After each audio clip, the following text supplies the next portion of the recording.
అయినటువంటి సురేఖ గారు, గుర్రాల శ్రీనివాస్ గారు, విజయ్ కుమార్ గారు, రమేష్ బాబు గారు, వెంకట సతీష్ గారు, చంద్రరావు గారు, శ్రీరామ్ గారు, రేవతి గారు, రమణాజీ గారు, అందరికీ హృదయపూర్వక నమస్కారాలు. ముఖ్యంగా రాయపరెడ్డి కృష్ణ చాలా కాలం నుంచి నాకు పరిచయం ఉన్న వ్యక్తి. చిన్నవాడైనా చాలా సమర్థవంతంగా మంచి నాయకత్వ లక్షణాలు ఉన్న కుర్రవాడు.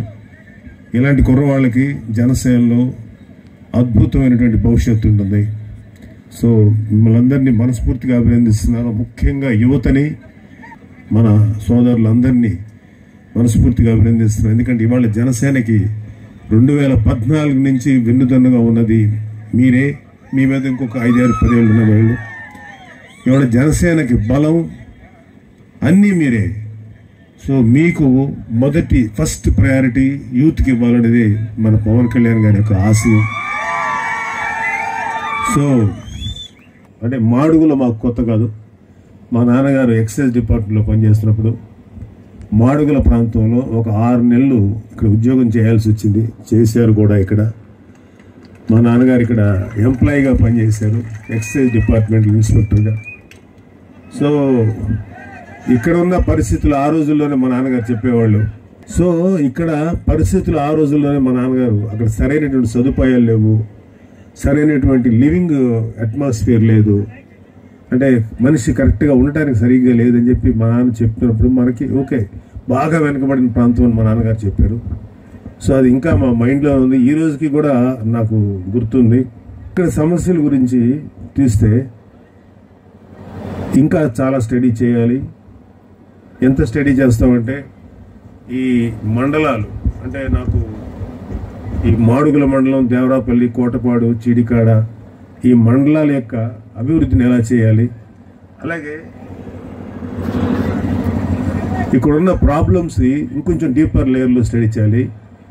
ఫర్ ఎగ్జాంపుల్ ఇక్కడ జలాశయాలు పూర్తిగా నిర్వీర్యమైపోయాయన్నారు, రిజర్వాయర్ పనులు పూర్తి కాలేదన్నారు, సాగునీటికి ఇబ్బందిగా ఉందన్నారు, తాగునీటికి ఇబ్బందిగా ఉందన్నారు, కనీసం మరమ్మతులు కూడా లేవన్నారు. అలాగే ఈ ప్రాంతంలో ఉన్న ప్రజలు ఎక్కువ మంది వ్యవసాయం మీద ఆధారపడి ఉన్నారు. సో షుగర్ ఫ్యాక్టరీ ఇచ్చేటువంటి మద్దతు ధర కూడా కావాలని అడుగుతున్నారు ఇక్కడ ఉన్న వాళ్ళు. అలాగే ఇక్కడ యువత ఉపాధి లేకుండా ఇబ్బంది పడుతున్నారన్నారు. షుగర్ ఫ్యాక్టరీ ద్వారా కానీ, ఇథనాల్, డిస్టిలరీస్, వీటి వల్ల ఉద్యోగాలు వస్తాయని ఆశిస్తున్నారు. అలాగే రైతులు గిట్టుబాటు ధర, అలాగే ఉన్నటువంటి సిబ్బందికి జీతాలు పెంచడం, ఇలాంటి ఇష్యూస్ అని ఉన్నాయి. అలాగే సరైన వైద్య సదుపాయం లేకుండా నిత్యం వ్యాధిగ్రస్తులు వైద్యాబ్ దాకా వెళ్ళి వైద్యం చేయించుకోవాల్సిన పరిస్థితి. రోడ్లు అధ్వానంగా అయిపోయిన తర్వాత సరిగ్గా వెళ్ళలేక ఇబ్బంది పడుతూ, సరైన టైంకి చేరుకోలేక ఎంతోమంది చనిపోతున్నారన్న విషయం కూడా నా దృష్టికి వచ్చింది. సో అలాగే ఇక్కడ డిగ్రీ కాలేజీ ఉంది, స్థలం కేటాయించట్లేదు, దానివల్ల మారుస్తూ వస్తున్నారు. అలాగే నాయకుల కబ్జాకి మాత్రం మంచి స్థలాలు దొరుకుతాయి, కానీ ఒక డిగ్రీ కాలేజీ ఎస్టాబ్లిష్ చేయడానికి స్థలాలు దొరకవు. అలాగే రోడ్లు అధ్వానంగా ఉన్న పరిస్థితి, దీని అందరి మీద మాట్లాడదాం. ఇవన్నీ కూడా చాలా బలంగా మేము స్టడీ చేస్తున్నాం.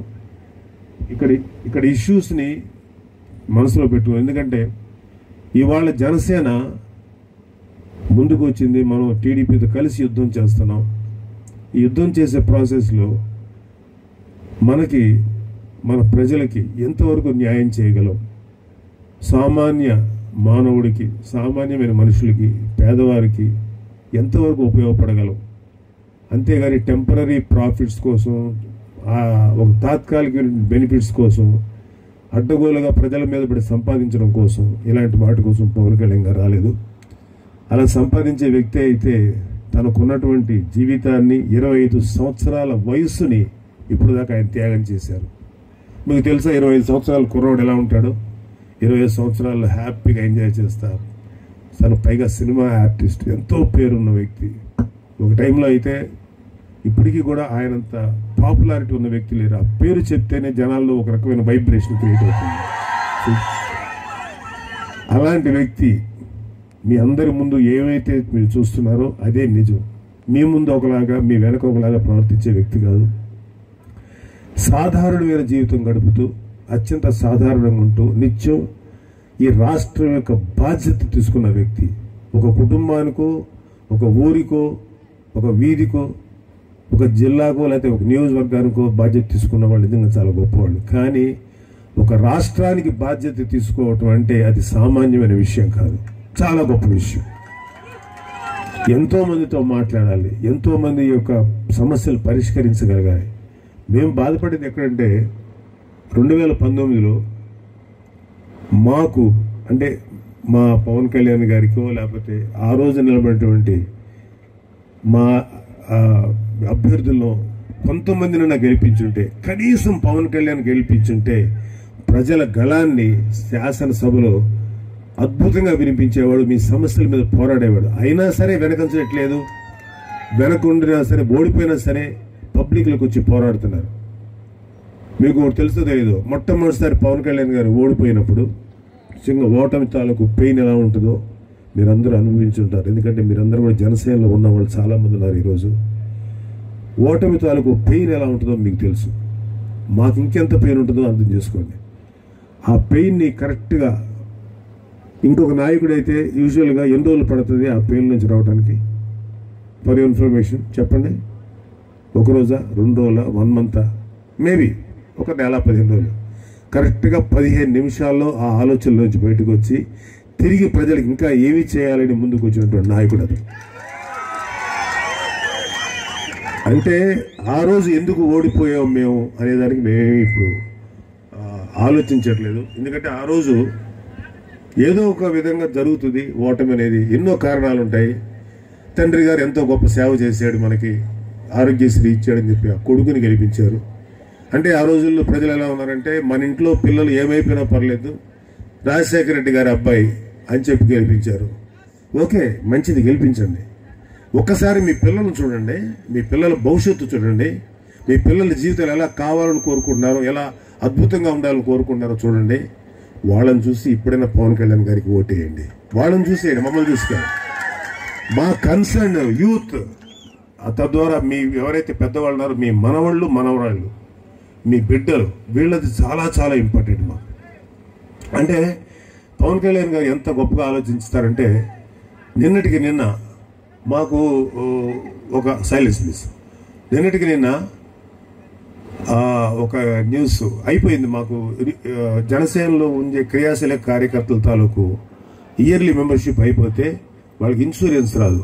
మళ్ళీ తన పాకెట్లో నుంచి, తన సంపాదన నుంచి 3.5 కోట్లు ఖర్చు పెట్టి అప్ టు జూన్ దాకా రిజిస్టర్ చేయించారు వాళ్ళ ఇన్సూరెన్స్. ఎవరిని అడగల, ఎందుకంటే ఎవరికైనా ఏదైనా అవ్వచ్చు అని. అంటే మీకు ఏం చెప్తున్నానంటే, ఒక్కళ్ళకి అంటే దురదృష్టవశాత్తు ఒక రకంగా బాధ అనిపించినా సరే, అట్లీస్ట్ ఆ కుటుంబ సభ్యులైనా మన జనసేనలో ఉన్నందుకు మనకి గ్యారంటీ ఏది, అట్లీస్ట్ మనకి ఏదైనా మనం చూసుకోవడానికి జనసేన ఉందన్న నమ్మకాన్ని కలగజేశారు కళ్యాణ్ బాబు గారు. ఆ నమ్మకమే ఇన్సూరెన్స్. ఎంతో మందికి ఇచ్చాం. దాదాపు లాస్ట్ మంత్ అయితే 1 crore members 1 crore rupees worth of insurances ఇచ్చాం. అంటే ఒక మామూలు రాజకీయ పార్టీకి ఒక మెంబర్స్ కనుక విధివశాత్తు చనిపోతే మనం 5 లక్షలు ఇచ్చినప్పుడు, ప్రభుత్వంలో ఉన్నటువంటి నాయకులు కానీ, అధికారంలో ఉన్న నాయకులు కానీ మన పేద ప్రజలకు లేకపోతే బిలో పవర్టీ లేనుకోవాలితే సామాన్యమైనటువంటి జీవితాలు జీవించే వాళ్ళకి ఎందుకు ఇవ్వలేరు? ఇవ్వాలన్న ఉద్దేశం వెళ్ళకలేదు. ఎక్కడ దొరికితే ముందు స్థలాలు ఎక్కడున్నాయో చూస్తారు తప్ప ప్రజల జీవితాలు ఎలా ఉన్నాయో ఎవడూ ఆలోచించడు. అది ఈ నాయకుల మీద నాకున్న కోపం, చాలా అసహ్యం కూడా. I hate this politics, especial YCP politicians. అంటే ఇక్కడ మీరు ఒక్క విషయాన్ని మీరు గమనించాల్సింది ఏంటంటే, ఇక్కడ జగన్మోహన్ రెడ్డి గారి తప్పు కూడా ఏం కాదు. మీకు జ్ఞాపకం ఉండే ఉంటుంది, 2019కు ముందు ఆయన ఒక అద్భుతమైన మాట మాట్లాడారు. ఆయన ఏదైతే చెప్పారో అది 100% ప్రూవ్ చేశారు. ఏంటంటే 2019లో ఆయన ఒక వీడియో వదిలింది. రేపు ఎల్లుండో రాబోయేది మన ప్రభుత్వమే, మన ప్లేట్లో బిర్యానీ మనకు వచ్చిన, మనం బిర్యానీ చక్కగా మన బిర్యానీని మనమే తిందామని చెప్పి ఓపెన్గా మాట్లాడిన వ్యక్తి. ఆ స్టేట్మెంట్ కావాలంటే మనం మర్చిపోయినా గూగుల్ మర్చిపోదు, దాంట్లోకి వెళ్ళి చూసుకోండి. అప్పుడే అనుకున్నా, ఇదేంటి రాష్ట్రాన్ని ఒక బిర్యానీ ప్లేట్లో చేసుకుని తినేద్దాం అంటున్నాడు, ఏమవుతుందో అనుకున్నా. పర్ఫెక్ట్గా అదే చేశారు. రాష్ట్రాన్ని ఒక బిర్యానీ ప్లేట్ లాగా నవ్వులు తినేశారు. అది జగన్మోహన్ రెడ్డి గారి యొక్క నిబద్ధత అంటారా, ఇచ్చిన మాట నిలబెట్టుకోవటం అంటారా? పర్లేదు, డిఎస్సికి ఇవ్వకపోయినా పర్లేదు, కుర్రోళ్ళకి లేకపోతే ఉద్యోగుల గురించి మాట్లాడిపోయినా పర్వాలేదు, లేకపోతే మీ జీవితాలకి ఉపాధి కల్పిస్తాం అది ఇవ్వకపోయినా పర్లేదు, కానీ రాష్ట్రాన్ని బిర్యానీ ప్లేట్ లాగా చేసుకుని తినేస్తాం, మన బిర్యానీ అది మాత్రం పర్ఫెక్ట్గా నెరవేర్చారు. ఆ విషయంలో జగన్ గారిని మనం తప్పట్టలేదు. ఆయన అందుకున్నది అనుకున్నట్టు చేశారు. మళ్ళీ ఈసారి బిర్యానీ 2.0 మళ్ళీ చేసుకుందాం చూస్తారు. మరి మీ ఇష్టం, బిర్యానీ అయిపోతామా లేకపోతే ఎదిరించి దింపుదామా అనేది మీరు ఆలోచించుకోండి. సో పవన్ కళ్యాణ్ గారు ఇవాళ ఎప్పటి నుంచో చెప్తున్న మా విషయం, ఇటువైపు వచ్చినప్పుడే, ఉత్తరాంధ్ర వైపు వచ్చినప్పుడే ఒక మంచి మాట మాట్లాడారు. అన్నా మాకు 25 కిలోల బియ్యం కాదన్నా, 25,000 రూపాయలు కాదన్నా, 25 సంవత్సరాల జీవితాన్ని ఇవ్వండి. అది ఎంత కదిలించిందంటే మమ్మల్ని, 25 సంవత్సరాల జీవితం. ప్లీజ్ ఇప్పటికైనా ఒకసారి ఆలోచించండి, మీ జీవితాలు బాగుపడాలద్దా? ఫ్రాంక్గా చెప్పాలంటే నా జీవితం 65 సంవత్సరాలు, నా జీవితం చాలా వరకు అయింది, కానీ లోపల ఇంకా పేరుంది. ఒక్కసారన్నా ఈ ప్రజల జీవితాల్లో మార్పులు చూడలేవా? ఒక్కసారన్నా హ్యాపీగా ఉండలేదా? అంటే ఇక్కడ చూస్తుంటే పరిస్థితి, ఇక్కడ వచ్చే దారి చూశాను, ఎంత అధ్వానంగా ఉన్నాయంటే రోడ్లు, పరమ దరిద్రంగా ఉన్నాయి రోడ్లు. అలాగే ఇంకా దురదృష్టం అంటే ఇంచుమించు ఈ అనకాపల్లి, విశాఖపట్నం, అరకు, ఈ ప్లేసెస్ అన్ని, ఈ ఏరియాలో వచ్చే ప్రతి ప్లేస్ కూడా మినిమం హాస్పిటల్ ఫెసిలిటీ లేదు. అంటే నిన్న విజయ్ కుమార్ ఒక మాట నిజంగా చాలా బాధ అనిపించింది. కర్మగారి ఎవరికైనా హార్ట్ అటాక్ వస్తే అతి దగ్గరగా ఉన్న హాస్పిటల్కి వెళ్ళటానికి 2 hours పడుతుందని. ఇక్కడి నుంచి ఎంత దూరం పడుతుంది విజయ్? సేమ్, ఇంకా ఎక్కువ పడుతుంది. అంటే ఒకవేళ ఎవరికైనా హార్ట్ అటాక్ వస్తే ఇమ్మీడియట్గా ఫస్ట్ ఎయిడ్ చేసి అతను బతికించేటువంటి సౌకర్యం లేదు. ఫర్ ఎగ్జాంపుల్, చిన్న ఎగ్జాంపుల్, అలాగే ఏదైనా యాక్సిడెంట్ జరిగినా, ఏది జరిగినా సరైన వైద్యం సదుపాయం లేదు. ఒక్కసారి అడుగుతున్నాను, వైసీపీ సిగ్గు తెచ్చుకోండి, సిగ్గు తెచ్చుకోవాలి. ఇప్పుడు దాకా రాగొన్నకు, ఇప్పుడు దాకా ప్రజలకి కనీసపు వైద్య సదుపాయం కల్పించినందుకు సిగ్గుపడాలి మీరు. అలాగే ఇక్కడ ఎవరో బూడి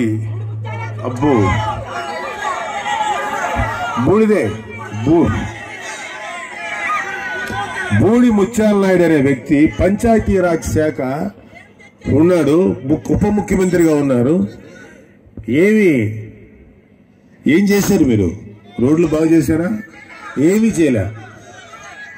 అంటే మళ్ళీ వస్తారు రేపు, గుర్తుపెట్టుకోండి. రేపు వైసీపీ వాళ్ళు ఎవరైనా సరే ఓట్ల కోసం వస్తే మీరు కాలర్ పట్టుకుని అడగండి, నువ్వేం చేసావు, ఎందుకు నీకు ఓటేయాలని. ప్లీజ్ ఖచ్చితంగా అడగండి. ఇలాగ అహంకారం తలకెక్కింది వైసీపీ వాళ్ళకి. ప్రతి వైసీపీ నాయకురాళ్ళు ఇంక్లూడింగ్ వాళ్ళ సీఎంతో సహా అహంకారం తలకెక్కింది. అహంకారం తలకెక్కిన వాడిని దించడానికి పీపుల్ మీరు తెలుసుకోవాలి.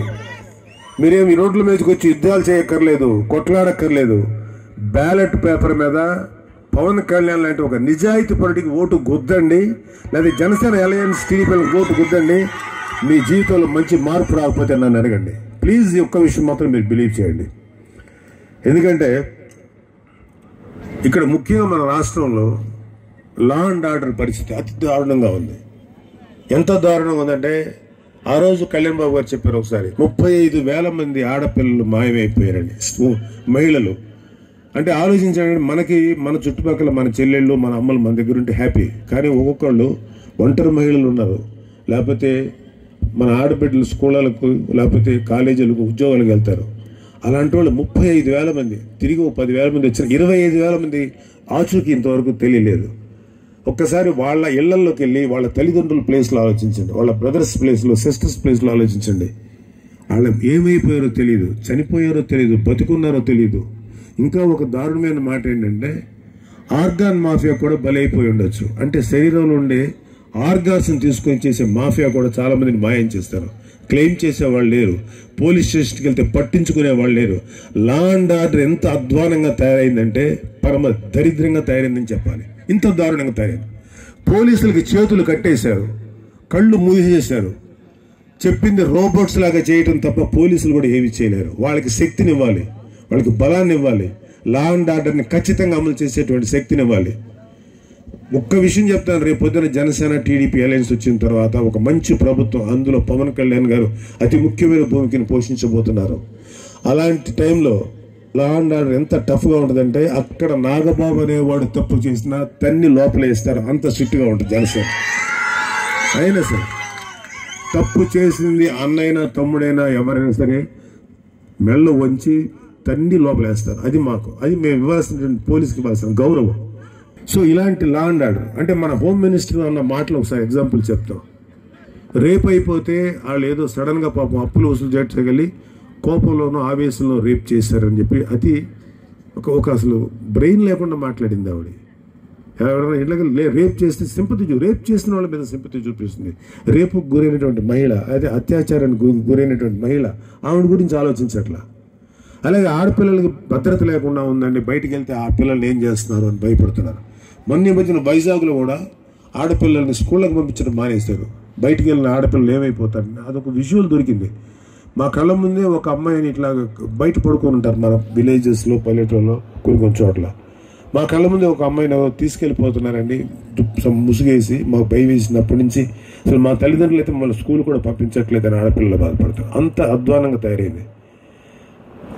ఒక అత్యాచారానికి గురైన ఆడపిల్ల గురించి మన హోమ్ మినిస్టర్ ఏం మాట్లాడతారంటే అది బాధ్యత తల్లిదే.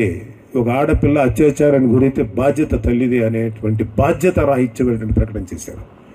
తల్లి ఇంటి వరకే చూసుకోగలుగుతుంది, ఏ బిడ్డనైనా. తల్లి తండ్రి ఆడబిడ్డను రక్షణ ఇంటి వరకే చూసుకోగలుగుతుంది.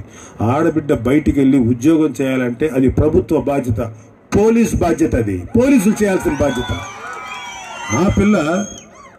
ఆ పిల్ల అలా మాయమైపోతుందో లేకపోతే అత్యాచారానికి గురైతే అది తల్లి బాధ్యత అంటుంది. అంత దారుణంగా ఆలోచిస్తున్నటువంటి వ్యక్తులు వాళ్ళు. అలాగే మన నీటిపారుదల శాఖ మంత్రి, యాక్చువల్గా అతనికి నోటిపారుదల ఉంది. ఎప్పుడు వైసీపీలో ఉన్నటువంటి నీటిపారుదల శాఖ మంత్రి ఎవరు లేరు. గత ఇద్దరు కూడా నోటిపారుదల శాఖ మంత్రులు. నోటి ఏదొస్తే అది మాట్లాడేటువంటి మహానుభావులు. డ్యాన్సులు చేయటం వచ్చు, కానీ పోలవరం ఎప్పుడు పూర్తవుతుందో మాత్రం మాకు తెలియదు అనేటువంటి ఆన్సర్ చెప్పగలిగే ఎత్తాలి. ఎట్టగారాలు ఎక్కువ వీళ్ళకి, హైలన్లు ఎక్కువ, కానీ పోలవరం పూర్తి చేయలే. మీ అందరికీ చెప్తున్నా, ఇక్కడ ఎంతవరకు ఉపయోగపడుతుందో నేను ఇంకా స్టడీ చేయలేదు. పోలవరం వస్తే ఆంధ్రప్రదేశ్ భవిష్యత్తు మారిపోతుంది. ఆంధ్రప్రదేశ్ సుసంపన్నమైనటువంటి రాష్ట్రం అవుతుంది. అలాగే మీ ఏరియాలో ఉన్నటువంటి ఒక మంత్రి ధర్మాన ప్రసాద్ ఎవరు అన్నారు, ఆయన అన్నారు, ధర్మాన ప్రసాద్ గారు, ఆయన ఏమన్నారంటే ఏమండి స్కీములు కావాలా లేకపోతే రోడ్లు కావాలా, రోడ్లు ఎలా అయితే మనకెందుకు, స్కీములు ముఖ్యం అన్న సెన్స్లో మాట్లాడారు. నాకు అర్థం కాదు ఆయన సెన్స్ ఏమైందో అర్థం కావట్లా. పాటు రేపొద్దున జనసేన టీడీపీ అలయన్స్ వస్తే మీకన్నా అద్భుతమైన స్కీమ్స్ ఇస్తాం, మీకన్నా అద్భుతమైన ప్రయోజనాలు పేదలకు చేకూరుస్తాం, ఆ అల్ప ఆదాయ వర్గాలకి, సామాజిక వెనుకబడిన వర్గాలకి అందరికీ చేస్తాం. మీది ఒక్కలే కాదు, ఇక్కడ మీ బాబు సొమ్ము ఏమి ఇవ్వట్లేదు ప్రజలకి, ప్రజల దగ్గర వసూలు చేసినటువంటి ట్యాక్సుల రూపంలో మీరు ఇస్తున్నారు. ఏదో మీరు దాన కర్నుల్లాగా తీసుకునేది వీళ్ళు, ఇచ్చేది మేము అని ఈ బిల్డప్లు వద్దు. ఎందుకంటే రేపు పొద్దున జనసేన టీడీపీ అలయన్స్ వచ్చినా వసూలు చేసిన డబ్బు మేము, ఈ ప్రభుత్వం వాళ్ళు ప్రజల డబ్బుకి కాపలాదారులే కానీ ఓనర్లు కాదు. వీళ్ళు వైసీపీ వాళ్ళు ప్రజల దగ్గర నుంచి సంపాదించిన డబ్బుకి యజమానులా ఫీల్ అయ్యి ఈ డబ్బుని మనందరికీ దారంగా ఇస్తున్నట్టు బిల్డప్ చేస్తున్నారు. మనం అలా ఇచ్చినా పర్వాలేదు, దానిలో ఎంత కమిషన్ కొడుతున్నారు, ఎన్ని లక్షల కోట్లు సంపాదించారో ఊహించటం కూడా మన వల్ల కాదు. అంత అద్భుతంగా, అంత దారుణంగా సంపాదించారు ఈ వ్యక్తులు. అలాగే ఇక్కడ మన బొత్స గారు చాలా మాకు మంచి రెస్పెక్ట్ ఉంది. ఆయన అంటాడు ఎక్కువ చదువుకోవటం వల్ల నిరుద్యోగ సమస్య పెరిగిపోయిందని. ఎక్కువ చదువుకోవటం వల్ల జ్ఞానం పెరుగుతుంది స్వామి, నిరుద్యోగ సమస్య ఎందుకు పెరుగుతుంది? మీరు ఆంధ్రప్రదేశ్కి ఇండస్ట్రీస్ రానివ్వరు, వ్యాపారాలు రానివ్వరు, వచ్చిన వ్యాపారస్తుల్ని, ఇండస్ట్రియలిస్ట్ని తరిమేస్తారు. లేకపోతే మీ వ్యాపారంలోనూ మీ ఇండస్ట్రీలో మాకు సగభాగం ఇస్తే కానీ మీకు ఎలా చేయమంటారు. అంతకు ముందున్న వాళ్ళు ఎవరైనా సరే ఏదో ఒకటి అడ్జస్ట్ చేసుకునేవాళ్ళు, వాళ్ళు అడ్జస్ట్ అయ్యేవాళ్ళు. కానీ ఏకంగా షేర్లు అడుగుతుంటే మన రాష్ట్రంలో ఎందుకు చేస్తారు? ఎన్నో వ్యాపారాలు, ఎన్నో ఇండస్ట్రీస్ తమిళనాడుకి, అప్పుడున్నటువంటి కేసీఆర్ ప్రభుత్వంలో ఉన్న తెలంగాణకి వెళ్ళిపోయాయి. మన యూత్కి ఉద్యోగాలు లేకుండా అయిపోయాయి. మొన్న మధ్యన డిఎస్సి కుర్రలు కలిశారు. మనం వాళ్ళని విమర్శించలేము, వాళ్ళు విమర్శించడం నాకు ఇష్టం లేదు. నేను ఒకటే మాట్లాడుతున్నా, మీరు పవన్ కళ్యాణ్ గారి వ్యక్తిగత జీవితమో చంద్రబాబు నాయుడు గారి వ్యక్తిగత జీవితమో ఇవి గురించి కాదు, వీళ్ళు అడిగే ప్రశ్నలకు సమాధానం చెప్పండి. మీరు ఇచ్చిన మాట ఏమైంది? ఆ లిక్కర్ని రూపుమాపుతానన్నారు, లిక్కర్ని ఎక్కడ రూపుమాపారు? డిఎస్సి విద్యార్థులు ఎవరైతే టీచర్స్గా ప్రమోట్ కావాల్సి ఉన్నారో వాళ్ళకి జాబ్స్ ఎప్పుడు ఇస్తారు? ఇంకా ఎన్ని ప్రామిసులు చేశారు? మీ అందరికీ తెలుసు కదా ఎన్ని రకాల ప్రామిసులు చేస్తారో. పోలవరం మార్చి చెప్పారు, వాటర్ డ్యాములు కదా, మీ ఊర్లో రోడ్లు నిర్మిస్తారని చెప్పారుగా మీ బూడి నాయుడు గారు, బూడి ముత్యాల నాయుడు. ఆయన చెప్పాడా లేదా? చెప్పారా? మీకు ఎలక్షన్స్ వచ్చినప్పుడు నెరవేర్చారా? మరి ఎలా అడుగుతారు? వాళ్ళు అడగండి, ఎలా అడుగుతారు మీరు ఓట్లు అడగండి, ఖచ్చితంగా నిలదీసి అడగండి వాళ్ళని. అంటే వాళ్ళకి ఒకటే నమ్మకం ఏంటంటే ప్రజలు అనేవాళ్ళు డబ్బుడు కమ్ముడిపోయేవాళ్ళు, జస్ట్ డబ్బు ముఖం మీద కొడితే మా ఓట్లు వేస్తారు. అది కాదు, నిజాయితీ కూడా చేయగలుగుతారు. నేనంటూ ఎట్లా బుద్ధి చెప్పాలో ప్రూవ్ చేసి చెప్పండి, వాళ్ళకి ప్రూవ్ చేయండి మీరు.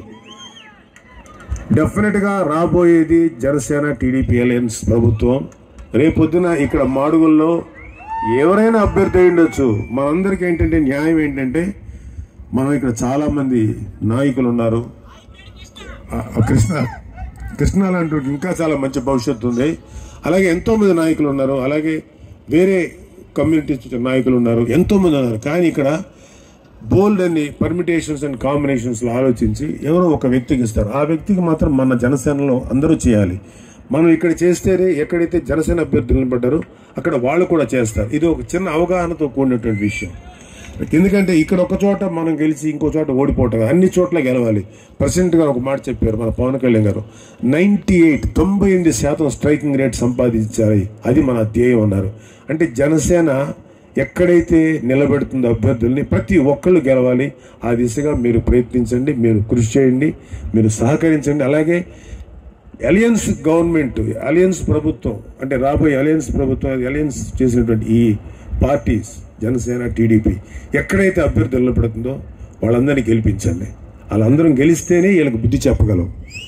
సో ఇప్పుడు మనందరి నాయకుడు పవన్ కళ్యాణ్ గారు ఎట్టి పరిస్థితుల్లోనూ శాసనసభలోనూ, ఎట్టి పరిస్థితుల్లోనూ భారతదేశపు పార్లమెంట్లోనూ మనం అడుగు పెట్టాలని ఆయన కృషి, ఆయన నిశ్చయంతో ఉన్నారు. ఎందుకంటే తెలుగువాడి గళాన్ని పార్లమెంట్లో వినిపించాలనేటువంటి ఒక గొప్ప తపన ఉంది.